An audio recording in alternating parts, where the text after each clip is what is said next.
Howdy Earthlings, let's get right into it. 5 more games featuring furry characters as main cast. Like usual, these are games that I played myself, and each video has a free or easy to emulate option, a single player option, and a multiplayer or co-op option. So there should be something there for everyone. In the last video I did 5 furry Gooner games, and it was hard to edit something like that since I couldn't show gameplay from anything. So I'll be tossing in a Gooner option when I can into each list from now on. It'll be at the end, so those who aren't interested in it can skip it more easily, so stick around for that, or don't.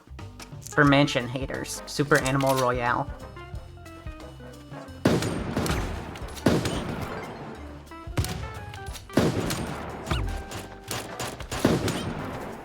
Are you tired of people building a mansion in 5 seconds when you shoot them? Do you want to be a silly little fellow with a gun? Do you want to boogie until your fur falls off? Oddly specific request, but I respect it. You know what you want? And that's Super Animal Royale. This is a top-down twin-stick battle royale game where you play furries, scalies, birdies, mythical beings, and more.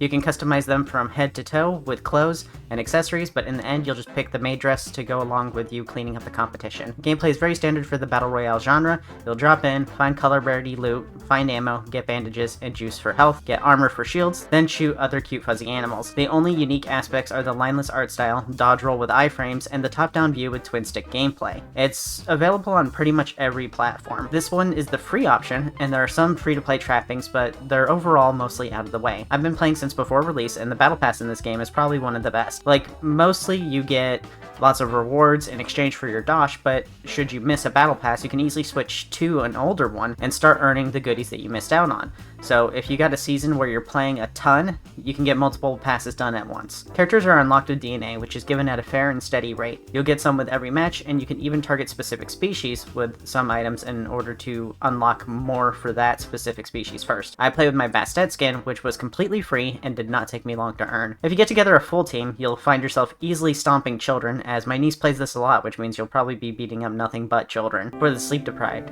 Spiritfarer.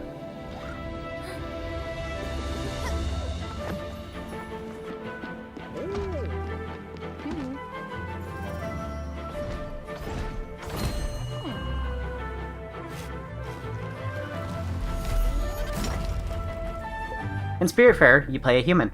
Gross. But you'll hang out with furry characters who accompany you on your journey. Less gross. Still kinda gross. Basically, you're Death, the new one. You sail your ferry and pick up souls and help them pass on, but you're mostly going to be fishing while you wait to arrive at your various destinations. It's a very slow-paced, long-haul sort of game, so if you like long hours of fishing but all alone, then this is a pretty good choice. It has beautiful art, an emotional story, a customizable ship, movement tech, and a very relaxed, chill gameplay system. Honestly, it put me to sleep. Maybe it's a little too chill. Either way, it's clear that the devs made the game that they wanted to make, so I'm happy for them. You can find Spiritfarer on every major platform, and it's often on the Game Pass. Women fear me, fish love me.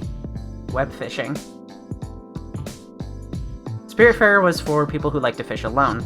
This one is for the folks who want to fish with friends. It's a very simple kind of game. I describe it as a lobby game. Lots of people describe it as a lobby game. You load in, fish, chat, make friends, and catch fish and bugs and deck out your little creature. Its simple aesthetic means that it can run on pretty much anything, and only costs $5. I played this one quite a bit, about 10 hours, not as much as some games on my list. It's a really good game for streamers because you can get together with your viewers and hang out fishing together. Best of all, you can show off your honkin' huge fishies and have your viewers show you neat secrets that you didn't know about. Chances are that all your friends have this game already, and you've been living under a rock, so you shouldn't have any problem finding people to hang out with. But alone, this game isn't very interesting. Currently, this game is only available on Steam. Error 404. Fourth wall not found. One shot.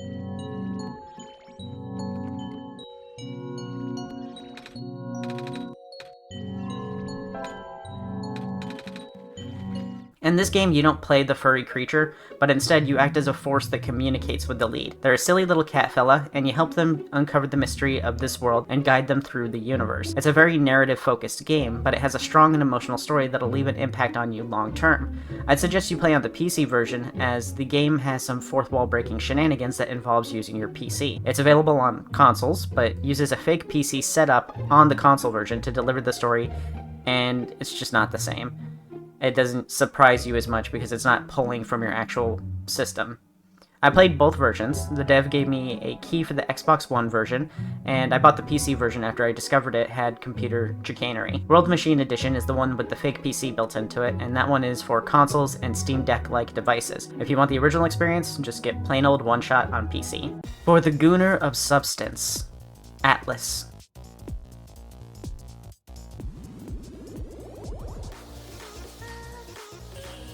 This is an obvious mention. I made a video about this game already. I suggest watching that video as I go into much greater detail.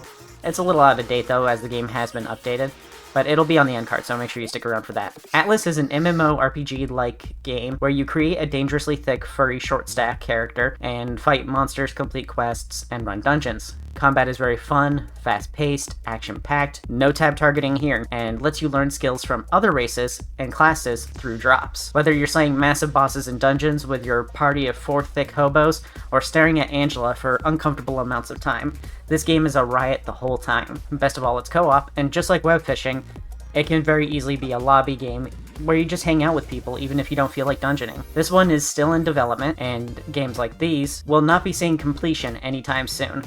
Games of this size take time, and it's impressive that such a small team is delivering such a niche experience to niche tastes while in a package as large as an MMORPG-like game. Despite the exaggerated proportions and focus on character assets, this game wasn't in my Furry Gooner game video because there is no actual sexual content. It's still a pretty horny game for people interested in these body types and stuff like that, but some of these body types exist in real life, and to me, that's equally representation as it is horny. And you can play this at work, but come on. What jobs outside of the game industry is letting you play games at work in the first place? No game is safe for work. Either way, no nudity or other sexual content, just large body parts and short stacks. Currently, Atlas is only available on PC through Steam and itch.io. That was a short and sweet list, wasn't it? I'd make it longer, but I need something for the next one. Thanks for watching, and thanks to the patrons who help fund gaming excursions like this one. You can be a supporter on patreon.com/SerasThings, clicking the join button below, or by leaving a super. Thanks to support like yours, I've made my streams ad-free on YouTube, and I've started multi-streaming to twitch.tv/SerasThings, in addition to here on YouTube. So thanks again to Firework Penguin, Momentary Unicorn, Aurora the Puppy Moth, Sly, Nat, Selena, Marius, Yeenie, Worm Syrup, Brask, Ver, Beef, Bait, Sly again, Colorado Blue, Vaderson, Linky, Fasoku, Linky again, Splackjack, and Malding Brick. Thanks for watching. I'm gonna go swallow a rod of uranium now. Bye!